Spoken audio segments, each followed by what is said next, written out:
Good day everyone. Welcome to the lecture series on power electronics. In this session, I shall give you a brief introduction to rectifiers.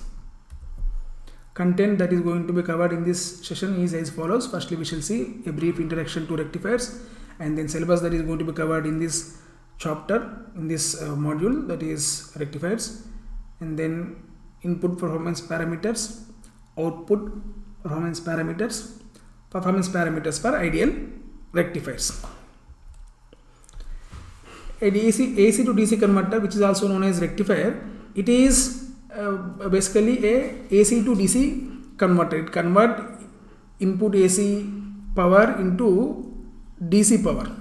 For example, there is a mismatch between source and the load. Input side source available is AC and output side load require DC power. So then this rectifier fill the gap.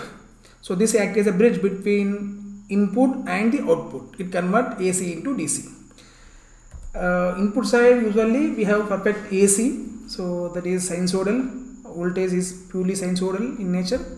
But output side ideally we require perfect DC voltage and perfect DC current also.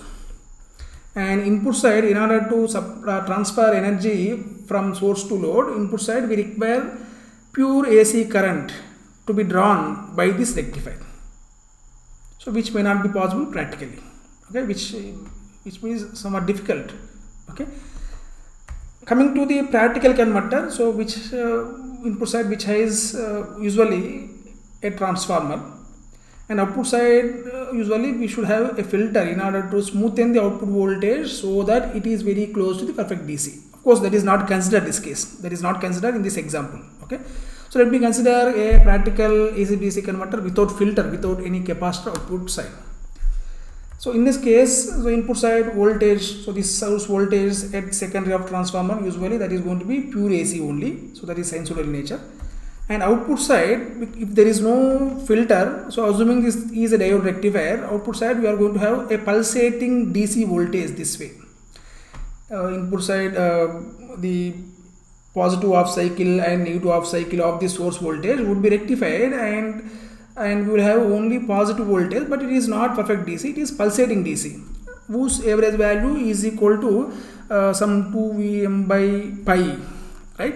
So that way one can compute what is the DC value, and output voltage will have AC component also apart from the DC that is required by the load. And in fact, one has to eliminate this AC component by using filter. Of course, we will consider that filter later on. And input side, the current drawn by this rectifier, input supply current, so must be pure AC for ideal case, but practically which may not be possible. So in this particular case, in this particular example, I have considered this rectangular pulse kind of wave for the input source current. Of course, it is not essential that you should have this kind of current wave only. It may be different type also, but for the rectifiers that we are going to consider in this particular chapter, in this particular course, so usually we assume that load is highly inductive, so that the current at output side is perfect DC, more or less close to perfect DC. So most of the cases, in that case, the input current drawn from the supply would be this way. Okay, that would be rectangular pulse kind of wave shape, and it will have the harmonics also apart from the AC, apart from the perfect the sinusoidal voltage. So it will have fundamental component which is responsible for power supply from the input AC source, and other harmonics, and these harmonics will have the negative impact on the performance of the input source, because this is connected to other loads also. So this harmonics injected would result in the harmonic voltage at this input terminals, and that would be connected to the other loads also, which would, the performance of which would be affected. So you have to ensure that this harmonic component is very much low, that in fact one has to minimize that and one has to eliminate that in fact, and the input source current must be very close to the fundamental component, and it is better if you can maintain the phase angle between voltage and current, fundamental component current is equal to 0, and that also may not be possible. Okay, and there is a phase angle difference between the input current and input voltage, which is known as displacement angle. Okay, this alpha is known as displacement angle.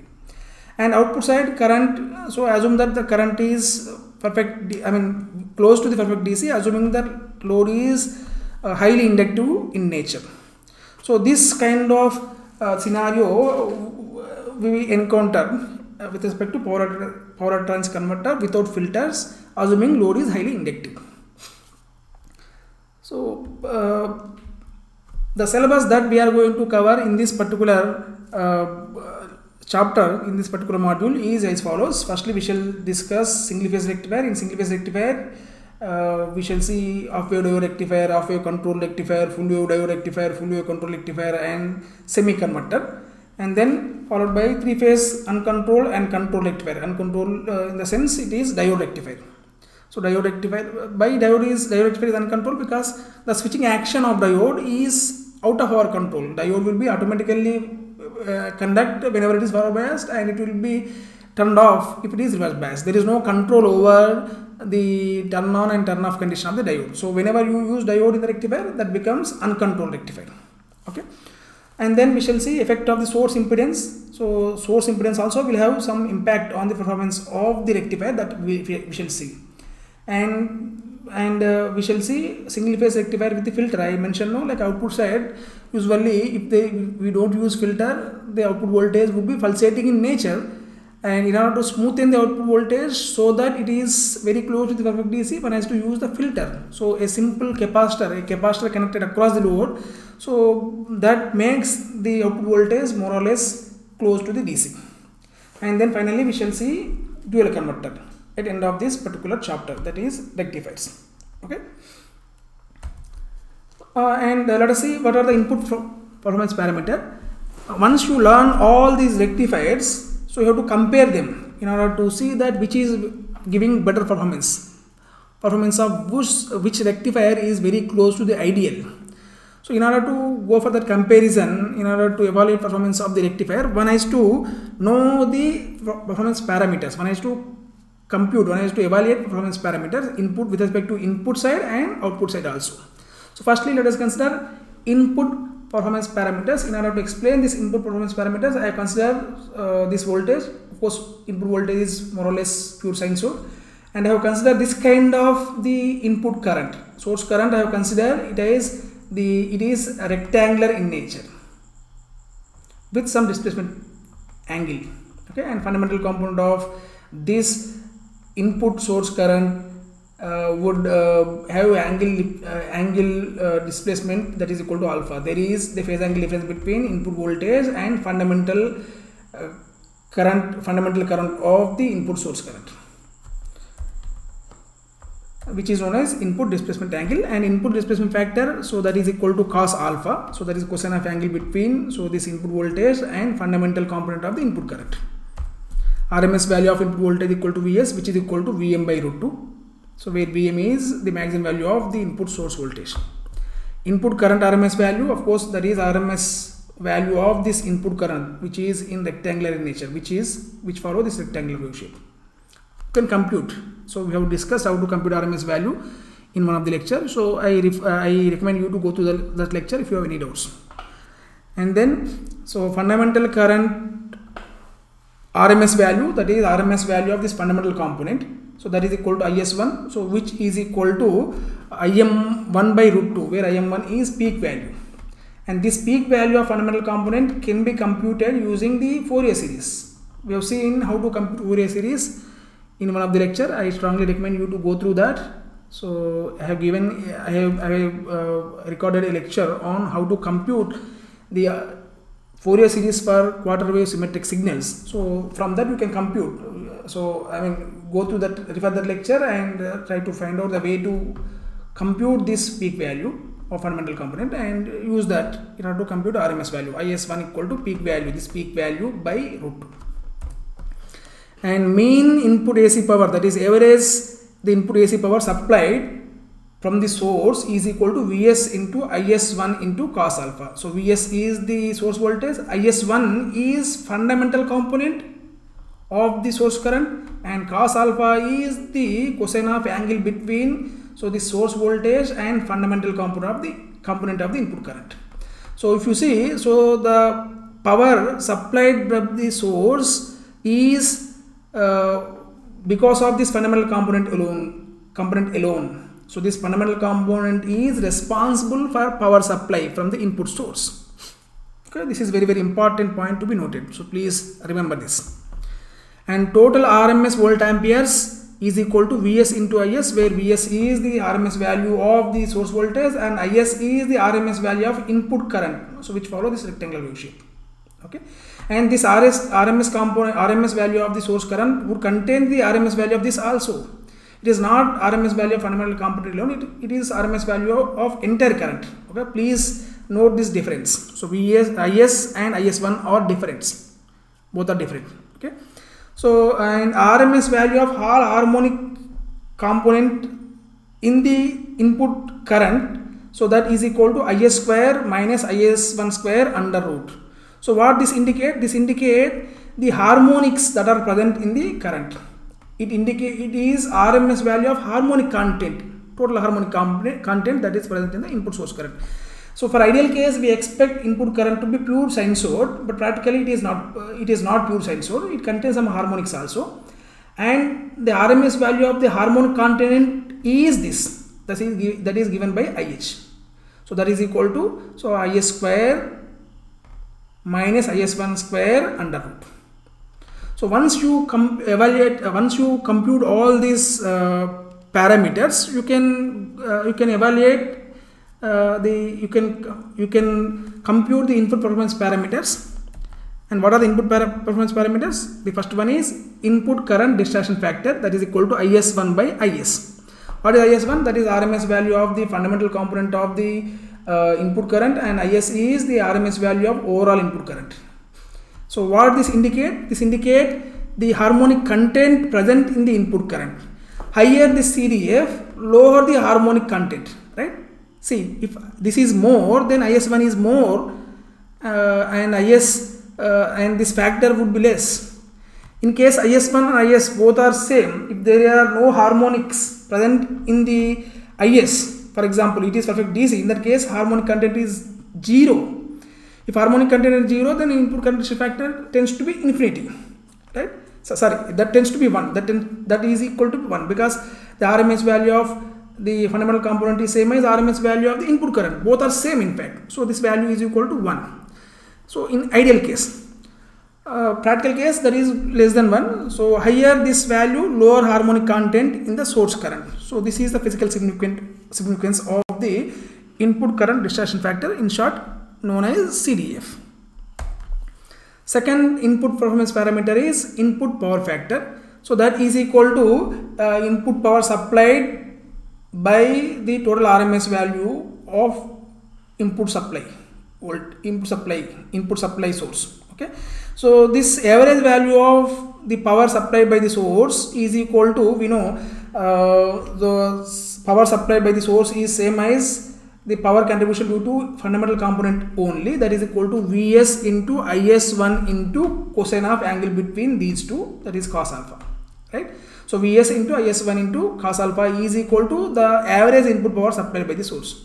And what is total RMS value, RMS volt amperes of the input source? That is equal to RMS value of voltage, input voltage, RMS value of input current, that is Vs into Is. So substituting that, we will get the value is equal to Is1 by Is into cos alpha. Is1 by Is is equal to current distortion factor, CDF, and cos alpha is equal to, that is displacement factor.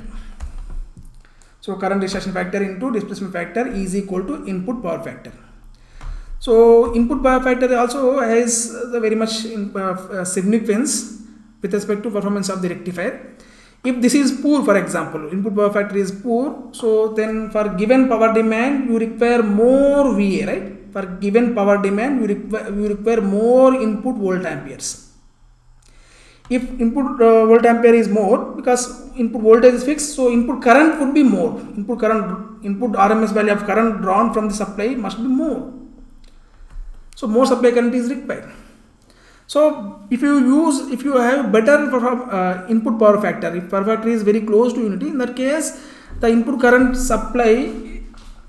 supply current required would be less. So that burden on the source would be reduced. So it is better to maintain good power factor, input power factor. Okay. So that is the significance of input power factor. So which is shortly known as PF.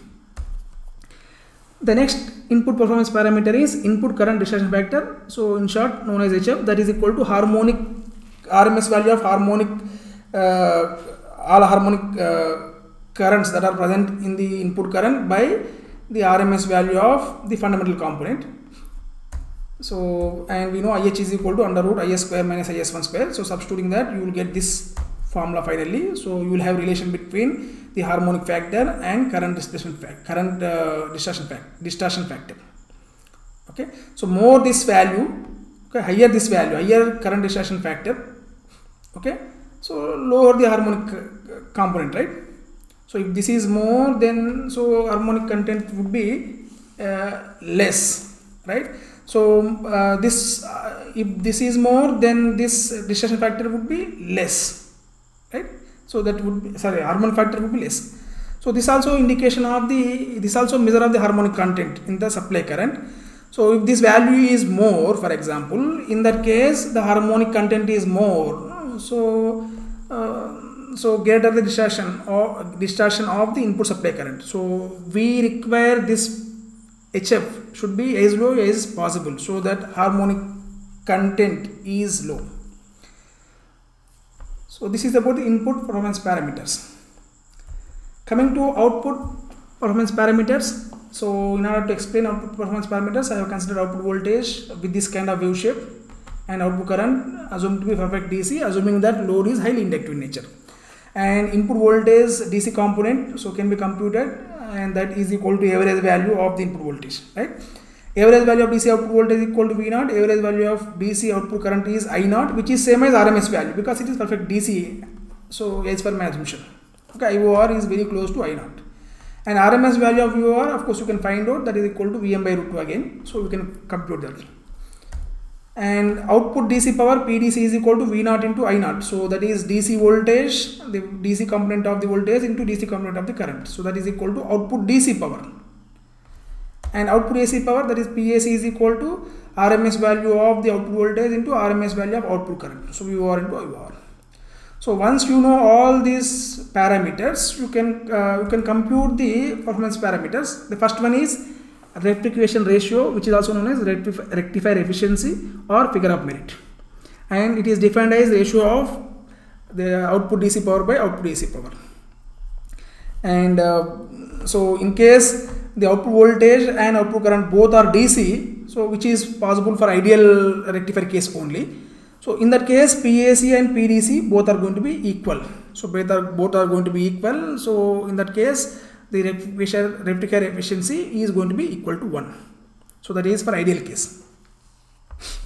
And ripple voltage or effective value of AC component in output voltage is the second output performance parameter. So which is equal to VOR square minus V naught square under root. So this indicate the AC component. So this is AC component present in this output voltage. And if this is more, then the output voltage is more pulsating, it is deviating more from the perfect DC. So which is not, which is to be avoided. And you can make this as close to S0 by using filter output side. So you have to make it equal to 0 for ideal case.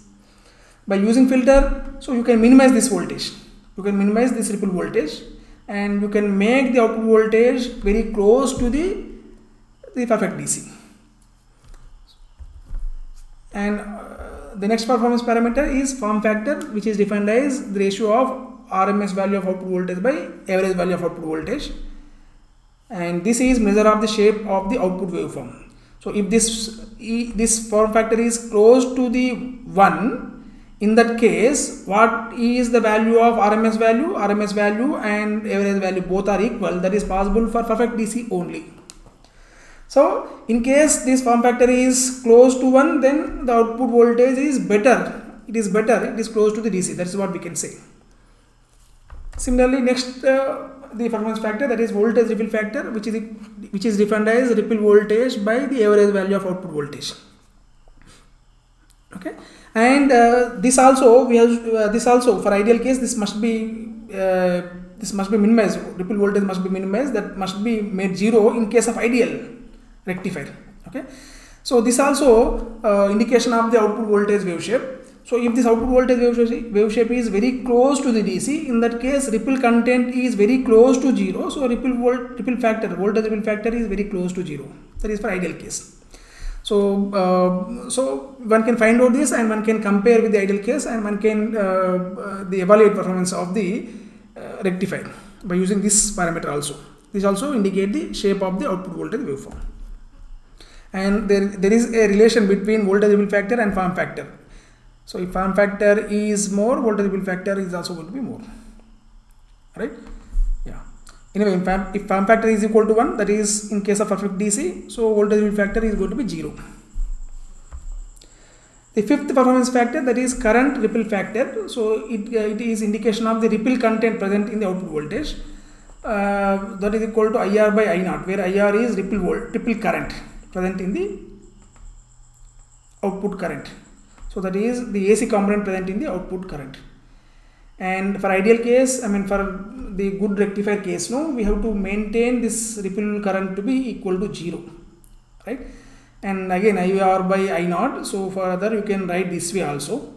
So IR equal to IOR square minus I0 square under root by I0. So this way also one can write. Okay.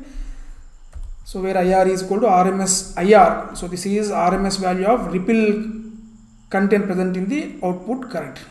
So output side we need to have perfect DC voltage and perfect DC current. Where input side we expect the input voltage and current to be pure sinusoid.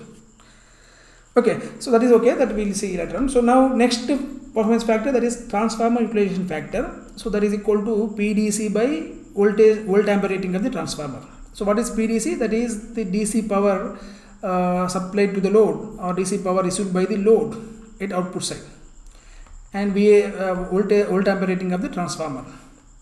So this what this indicate? It indicate the requirement on the transformer. For example, if this transformer utilization factor is lower, in that case you require more volt ampere rating of transformer for given power demand by the load. Okay, for given power demand load, so if transformer utilization factor is low, so you require more volt ampere rating of transformer, so more size, more cost. So you have to maintain this transformer utilization factor higher, so that the transformer requirement is low, so size of transformer and the cost of transformer is reduced. So this is about the output performance parameters. So one has to compute all these input and output performance parameters for given rectifier so as to evaluate its performance.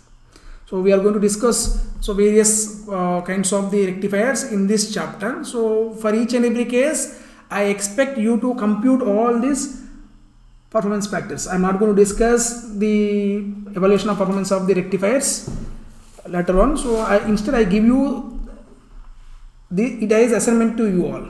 Okay, for each case, so find out all performance parameters, and so formulate a table in which you will mention. Okay, you will mention so each and every this output and input performance parameters, and you compare that with the ideal rectifier, and then so decide so which one is giving better performance. So let us see the input performance parameters for ideal rectifier. So for ideal case, so input side we expect the voltage and current both to be pure sinusoids, in which case, and also we expect there is no displacement between the voltage and current. So if you see the current is pure sinusoid, it contains only fundamental component, there are no harmonics present in the input current. So there is the ideal case, and there is no phase angle displacement between these two. In this case, input displacement factor is equal to 1. Okay, alpha is equal to 0, so this is displacement factor is equal to 1. And first performance parameter, input current distraction factor, that is equal to IS1 by IS, which is equal to 1, because there are no harmonics present, right? IS is equal to IS1. RMS value of fundamental component is same as RMS value of the input current. So both are equal, so this value is equal to 1. Next one, input power factor, that is equal to average input to AC power by the total RMS volt amperes, right? So that is equal to IS1 by IS into cos alpha according to formula. IS1 by IS is equal to current distortion factor, and cos alpha is equal to displacement factor. Both are equal to 1. So this input power factor also equal to 1 for ideal case, ideal rectifier case. And input current harmonic factor, that is equal to IH by IS1, and for ideal case the input current will have no harmonics, so there is no harmonic content, so IH is equal to 0. IH is equal to 0, so input current harmonic factor is 0 for ideal rectifier. So this is about the input performance parameters for ideal rectifier. So coming to the output performance parameters for ideal rectifier, yeah. So output voltage and current for ideal rectifier case, so both are going to be perfect DC, right? Perfect DC. So their RMS values and average values are going to be equal, and AC power and DC power, AC and DC power, output power are also going to be equal. So form factor and rectification efficiency, which is equal to PDC by PAC, that is equal to 1. Form factor, that is equal to VOR by V0, that is also equal to 1. So ripple voltage, so there is no ripple content present, there is no AC component present in the voltage as well as current. So current ripple factor, current ripple and voltage ripple both are going to be 0. Voltage ripple factor and current ripple factor both are going to be 0, because there are no ripple voltage, there is no ripple in the voltage, there is no ripple in the current. Current ripple factor, voltage ripple factor must be 0. And coming to transformer manipulation factor, so that must be high as much possible. So that if that is close to 1, that would be, I mean, it is well appreciated. It is appreciated if that is equal to 1. So ideal case it is equal to 1. So I give you a assignment to you at end of this particular chapter. I expect you all to calculate all these performance parameters. So output and input performance parameters for each and every rectifier, and formulate a table. In that table you have mentioned for each rectifier what are the input and output performance parameters, and compare them with the ideal, and then see which one is giving better performance. Okay, yeah. So thank you, and kindly let me know if you have any doubts, any clarification required. So please reach me through the mail ID that is given in the description. Thank you.